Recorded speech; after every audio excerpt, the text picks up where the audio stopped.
கடைசி முடிவு யாருக்கும் தெரியாது. ஆகையால் யாரை கேவலமா பார்க்காங்க, யாரை தரக்குறைவா நினைக்காங்க, கேவலமான வார்த்தைகளை சொல்லிடாங்க, அல்லாஹ்வுக்காக சொல்லாங்க. சகோதரர்களே, அவர்களை அப்படி வைத்தது அல்லாஹ், எங்களை இப்படி வச்சது அல்லாஹ்.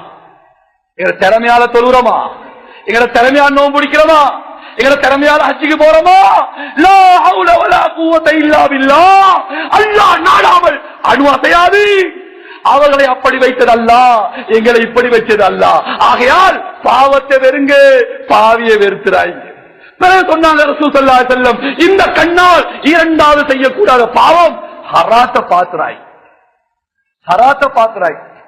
ஹராம் தான் ஒரு தெரியும். சுபஹானல்லாஹ், இன்னைக்கு எல்லாமே ஹராமா இருக்கு, எங்க போனாலும் கஷ்டமா இருக்குது. ஆகையால் ஈமான்தாரிக்கு கண்ணை பாதுகாப்பது லேசி, ஈமான்தாரிக்கு நாக்கை பாதுகாப்பது லேசி, ஈமான்தாரிக்கு கல்வை பாதுகாப்பது லேசியே. அல்லாஹ்